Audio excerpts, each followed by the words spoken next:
Bismillahirrahmanirrahim. Elhamdülillahi Rabbil alemin. Vessalatu vesselamu ala eşrefil enbiyai vel mursalin. Nebiyina ve habibina ve seyyidina Muhammed ve ala alihi ve sahbihi ecmain. Esselamu aleyküm ve rahmetullahi ve berekatuh. Hurmatlı bir tuğandar, Allah'ım ibadatlarımızды kabıldap, her birisinden şul meşitke taşlagan kadamlarımızды Allah'ım mübarek kılsın. Tuğandar, bugün İnşallah aybay zarıl bolған ушул bir темаға тоқталмақчыбыз. İnşallah din başkarmalығы тарауынан қойылған тема ата энеге болған жақшылық. Биррул валидайн деген тема екен. Биррул валидайн. Туғандар, bir деген сөз, туғандар бұл жақшылық, ихсан деген манини аңдатат. Биррул валидайн, ата энеге болгон жакшылык. Жана ошондой эле туугандар,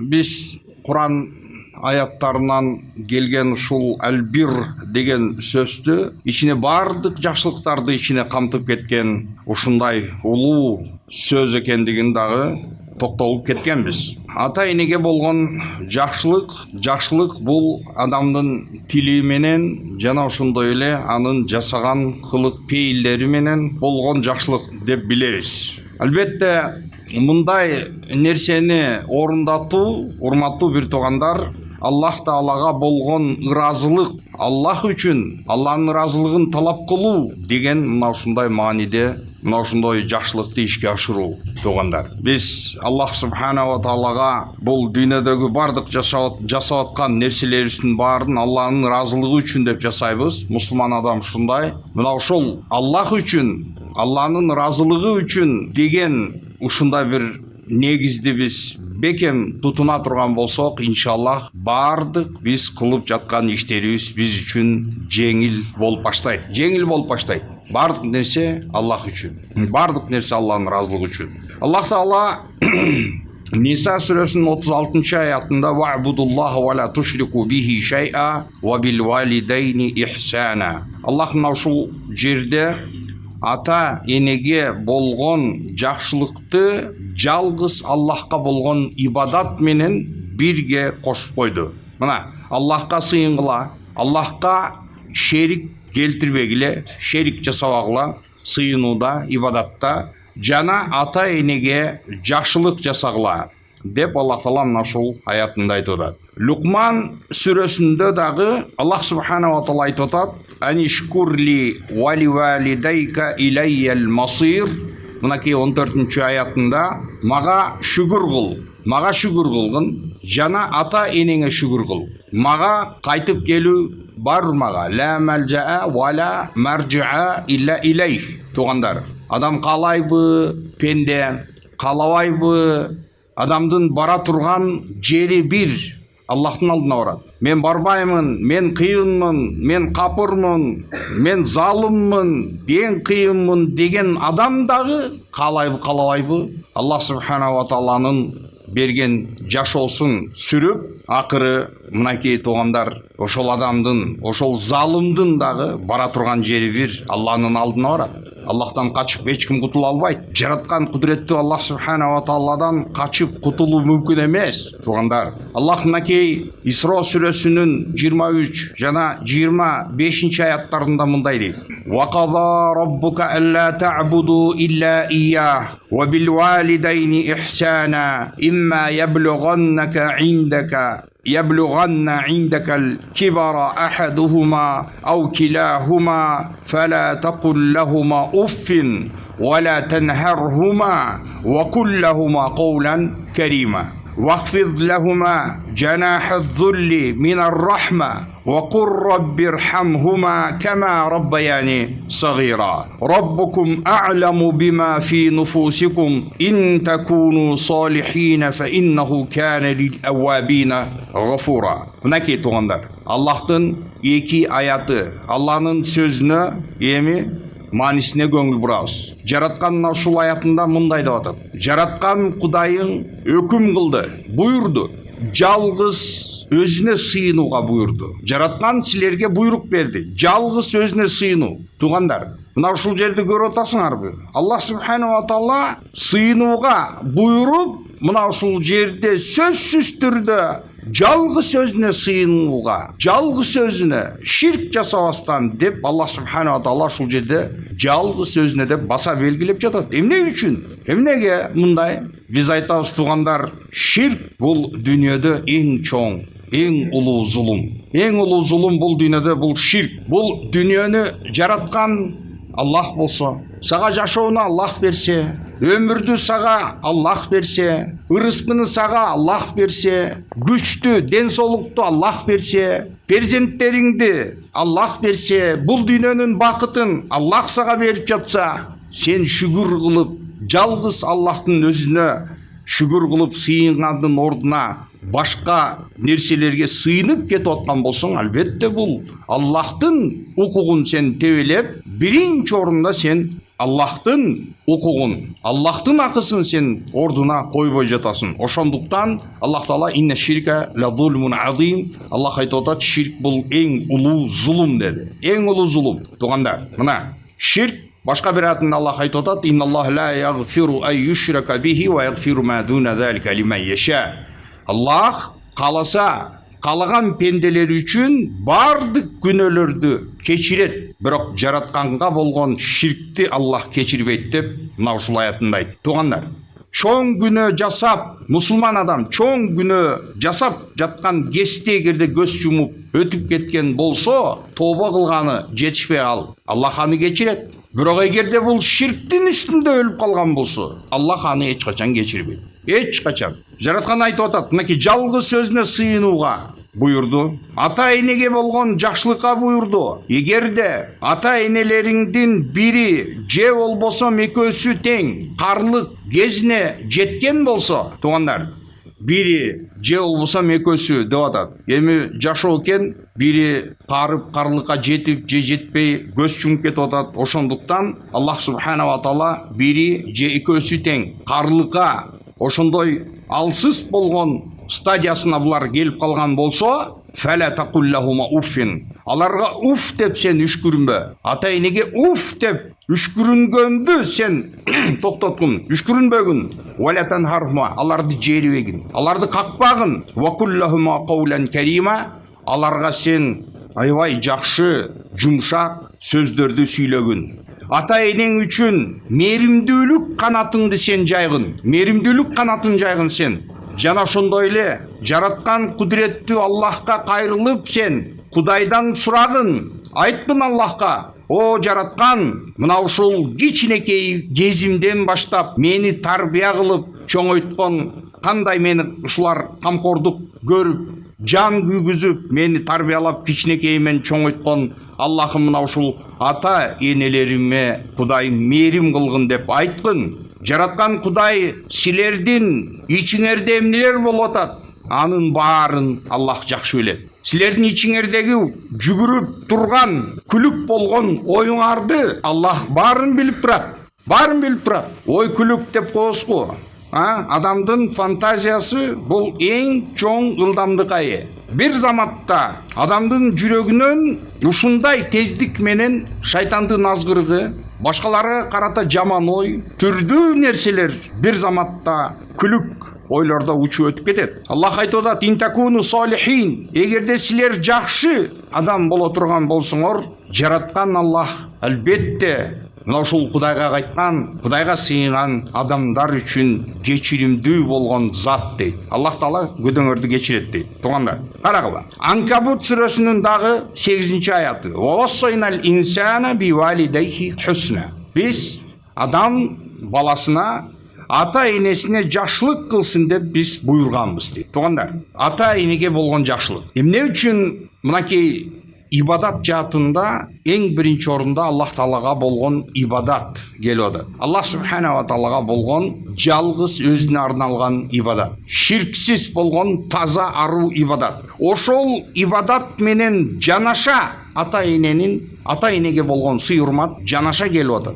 Сабактарыбызда айтабыз, бул нерсенин Аллахка болгон ибадат менен жанаша келиши демек бул нерсенин орду аябай улуу деген аңдатат. орду аябай улуу. Жана ошондой эле бул нерсенин окшоштук жери дагы бар деп келебиз. Туугандар, Аллах жашоону берип аткан Аллах, сага ден соолук берип аткан Аллах, сага үй бүлө, мына ошол потомство, зурриятты дагы берип жаткан Аллах, бул дүйнөдөгү сенин кубанычтарың, бардык ушул дүйнөдөгү сени коштоп, сенин жашооңо кандайдыр бир шаңга бөлөп, жашооңду шаңга бөлүп жаткан, эгерде ушундай укмуш, яркий ушундай событиялар болуп аткан болсо, ошол нерселердин дагы автору Аллах. Пендени Аллах шүгүр кыл деп атат. Бирок биз шүгүр жасабай атабыз. Мынакей, Аллахтын берген жакшылык экендигине биз шүгүр кылбай атабыз. Бизге дайыма бул нерсенин баары ас болуп турат. Биз Аллахка шүгүр кылбайбыз. Биз Аллахка шүгүр кылбайбыз. Бул дүйнөдөгү пенденин бардык достижениялары, туугандар, пенде үчүн ушундай бир мээсине сиңип калган нерсе бар. Мен ушул нерселердин бардыгын мен өзүм достиг дейт. Бул нерсенин баарын мынакей мен өзүмдүн ушундай бир хваткий болгондугумдан, мен акылдуу болгонумдан, мен стратег болгондуктан, мен иштин көзүн билгендигимден, мына ошондой дүйнөдөгү успехтерге мен мынакей жеттим. Бардык нерсеге жеттим. Мен ушул байлыкка жеткен болсом, ири ушундай бир канча деген миңдеген адамдар, сотрудниктер иштеп жаткан компаниялардын ээлери боло турган болсо, мына ошолордун дагы мисалы иннама утитуху аля илмин инди. Мен ушул нерселерге жеткен болсом, бул өзүмдүн мына ошондой мээнетим, мен өзүмдүн ушундай талантым, иш билермандыгым, кыскасы бул жерде бир жеринде дагы Аллахтын участиясы жок. Жалаң карасаң мен. Мына ушул нерсе албетте, туугандар, Аллах субхана ва таалага жагымсыз көрүнүш, Кудайга жагымсыз көрүнүш. Эмне үчүн дегенде бул пенденин шүгүрү жок, көрбөйт. Бул пенде сокур. Мына эмне үчүн эми ата энеге болгон сый, мына ушул кудуреттүү Аллах таалага болгон жалгыз өзүнө арналган ибадат менен кошо жанаша келип атат десе, ата эненин дагы мээнети дал ошондой. Эмне үчүн, туугандар? Мисалы мынакей айтайлык, тоодо кийик эгерде туа турган болсо, ал баласы 5 минуттан ичинде тике туруп, энеси жалап, бутуна тургузуп, 5 минут, 10 минуттан кийин бул кийик ошол туулган баласы бирге чапкылап жүгүрүп кетип аткан болот. Аллах таала ушундай кылып жаратып койду. Билесиңер, ал багы уже бул жак закон джунгли. Ал жакта хищник менен травоядныйлар, ошондой багы категориядагы айбандар. Ар бири ушундай өзүнүн насиби, өзүнүн ырыскысы менен жаратылган, ошондуктан Аллах ушундай жасап койду. Эми адам затычы? Адам заты төрөлдү. Төрөлгөндөн кийин бул биринчи ый менен төрөлдү. Бул 5-10 мүнөттө жүгүрүп кеткен жери жок. Бул баланы эми 2 жыл эмизишет эми. Энелери 2 жыл эмизет. Аны канча жолу, канча ирет аны кургактайт. Ошол убакыттын ичинде канча деген уйкудан эне калат. Канча деген мээнет жасалат. Атасы ошол үй бүлөсү үчүн алдына койгон ушу балдарынын келечеги деп качан көрсө бул атасы горбатиться этип жүрөт.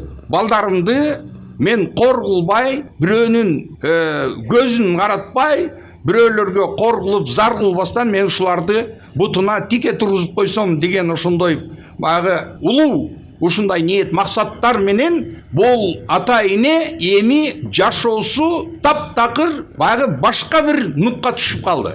Кече жаштык кести, өстөрүнүн багы сүйүү, күйүү, романтика болот эле. Бирок бул жерде балдар пайда болду. Бул адамдын жашоосу, анын романтикасы башкага айланды. Ошол балдар үчүн эми өмүрүн арнап, ата энеси түндө үй десе дагы ыргып турушкан, ооруп калса экөөсү жүгүргөн, мына ошентип эми баягы баланы чоңойтуп ушундай бир жашка жеткизишти. Бала жетти, ошондой возрастка жетти. Жакшылык менен жамандыктын ортосун ажыратуу ошондой бир предел бар, возраст бар. Туугандар, бул балагатка жетип, үйлөнүп калганы даяр болбосо дагы бул синуттамиз деп коет. Бул адам жаш бала уже андай бойго жетпесе дагы, бирок жакшы менен жаманды, бул жакшы жаман экенин уже айырмалай турган ошондой бир деңгээлге жетти. Андан кийин бойго жетти. Кыскасы, туугандар, мына ошол ата эне айтор эмне болуп атат бүгүнкү күндө?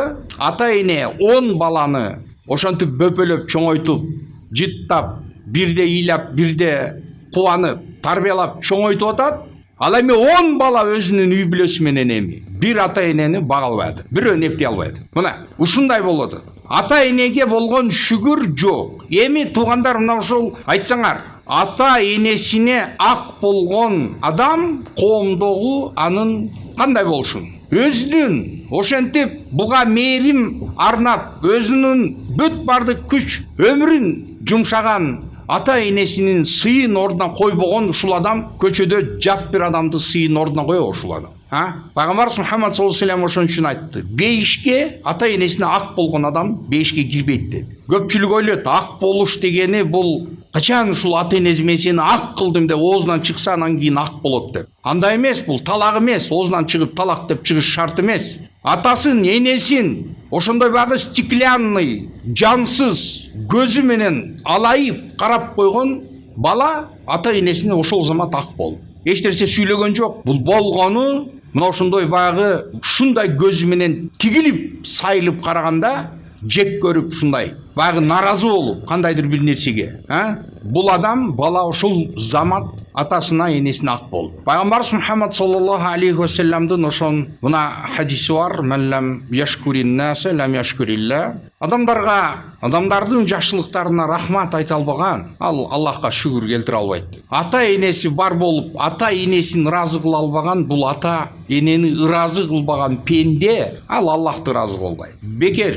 Ата-энеси тирүү болсо, азыр жүгүрүш керек, аракет кылыш керек. Эртең бүрсүгүнө деп аны отсрочка кылбастан жөнөш керек, жасаш керек ошол нерсени. Ата-эненин көңүлүн көтөрүш керек, ата-энени сыйлаш керек. Мына ошондо коом оңолот, туугандар. Мына ошондо эл оңолот. Ошондо мынакей коомдо береке пайда болот. Жок, ата-энеси, субханалла, ата-энеси наразы. Ата-энеси наразы. Пайгамбарыбыз Мухаммад саллаллаху алейхи вассаламдын сөздөрүнө көңүл бурабыз. Мына ушул темада.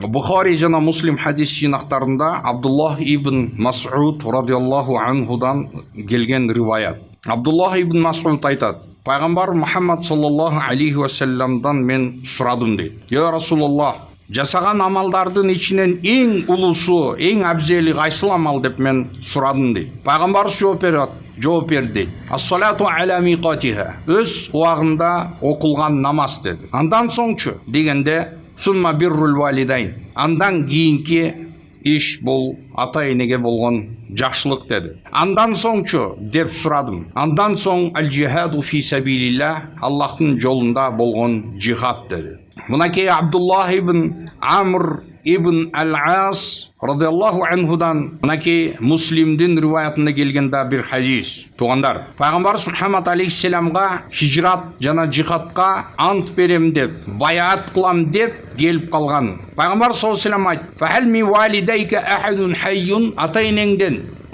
тирүүсү барбы деди. Энең жатаң тирүү барбы деди. Кала наам балкилахума. Ооба, атам энем дагы экөөсү тең тирүү деп айттым дейт. Кала фатабтиги ал-ажра мин Аллах. Аллахтан болгон ошондой соопту үмүт кылып, соопту издеп атасың да, турабы деди. Жооп берип атат: "Ооба, Аллахтын сообун издеп атам. Фаржи иля валидей фа ахсин сухбатахума." Андай болсо кайт деди. Ата-энеңе бар. Ата-энеңе кайт, барып ата-энеңе болгон мамилеңди оңдогун. Алар менен болгон жашооңду оңдогун. Мына хижрат жихадтан Пайгамбар саллаллаху алейхи вассалам ата-энесине кайтарды. Ушундай, туугандар, дом престарелых, карлардын үйү дейт. Мына ошол карлардын үйү деп туруп, мына ошол карлардын үйү бул бар жактан комфортный зона деп дагы бул нерсени айтып келишет. То есть эч кимге жүгү жок, эч кимге навязываться этип аткан жок. Өзүнүн баягы грузту башка бирөөгө жүктөп, жаман көрүнүп,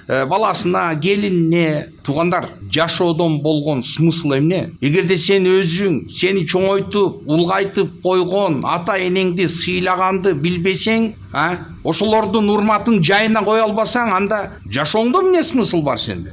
Комфортный зона.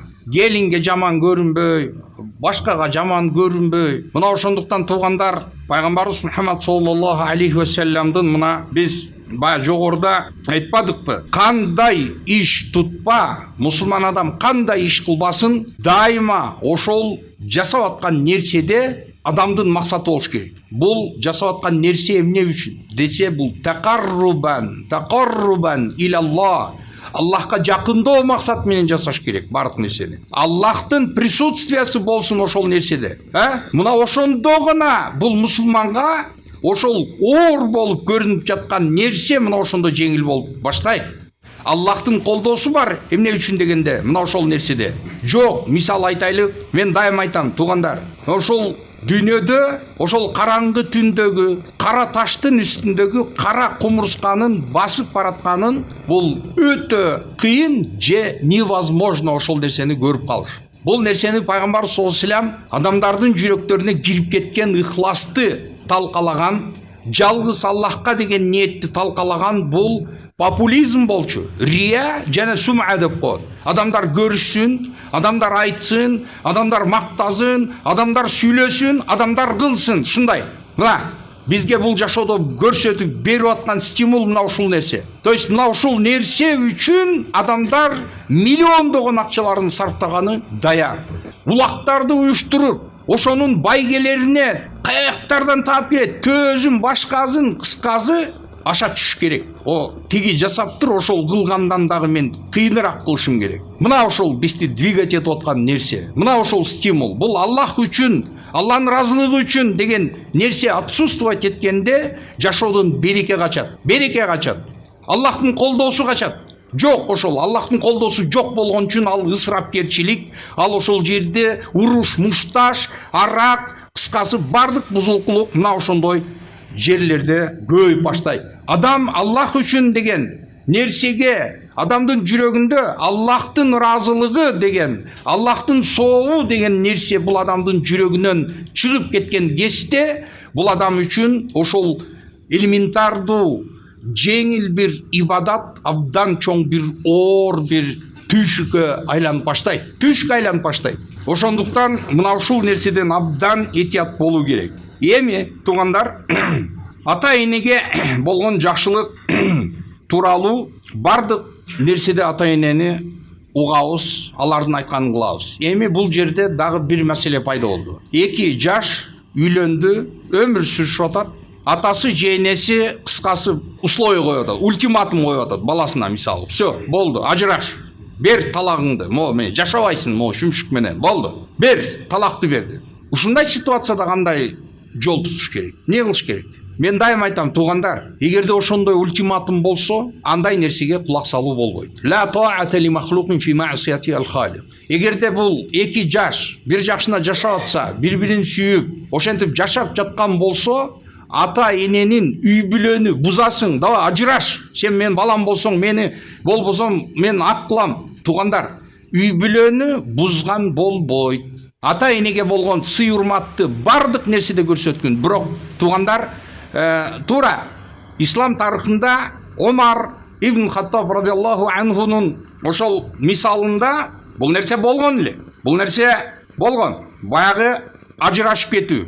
Ажыраш деп ажыраштырып жиберди. Бирок вопрос башка нерседе туруп атат. Ал инсан менен мындай сопоставлять эткенде улуу сахаба менен анын иман деңгээли, анын такыбалуулугу туугандар бүгүнкү биздин ошол коркпостон баягы личный баягы неприязнь, өзүнүн неприязнь. Мисалы айтайлык, келин келип калды, бул жакта атасы менен апасы жактырбай калды. Или дүйнөлүк кандайдыр бир себептерден, эми жагышпай калды, жылдызы келишпей калды, все, болду, условия, болду. Ажыраш, давай, жөнөт үйүнө, кетсин. Башка кыз куруп калыптырбы деген мына ошол нерсе туугандар жакшы эмес. Үй бүлөнү бузган болбойт. Туугандар, Муслим хадис жинагында келген Анас ибн Малик радиаллаху анхудан болгон риваят экен. Ал айтат, пайгамбар Мухаммад саллаллаху алейхи ва саллямдын айткан бир сөзү бар дейт: "Мен сарраху айюбсата алейхи ризқуху ау юнса фи афарихи фалиясил рахима." Кимде ким эгерде ырыскысы мол болушун кааласа, өмүрү узак болушун кааласа, анда ал туган уругуна катташсын dedi. Туган уругу менен катташсын dedi. Әлбетте мына эми туган уруктардын арасынан бул ата энеси әлбетте эң алгачкы орунда турат. Тугандар, Аллах субхана ва таала бардыгыбыздын күнөөлөрүбүздү кечирсин. Амин. Дуа кылабыз. Тугандар, амин я раббана тaqabbal иннека антас-самиул алим. Аллахым, Кудайым ушул дуа сураган ушул апасына Аллахым өзүң толук шупа берген Кудайым. Аллахым бардыгыбыздын мына ушул жашоодо билип билбестен жасаган күнөөлөрүбүз аябай көп. Аллахым сага чын жүрөктөн тооба кылып, Кудайым сенден кечирим сурайбыз. Аллахым биздин күнөөлөрүбүздү Аллахым өзүң кечиргин. Кудайым туура жолдон адаштырбагын. Аллахым акыретибизди абад кылгын. Элибиз, журтубузду Аллахым биримдигин, ынтымагын Аллахым өзүң бекем кыл, я Раббана. Аллахым акыретибизди абад кылгын. Кабыр азап жана тозок азабынан Аллахым өзүң бизди сактагын. Жараткан Аллах мына ушул ата энелери тирүү болгондор, ата энелерин сыйлап жашаганды, аларга сый урматын ордуна койгонду Аллахым өзүң балдарына насип эткин.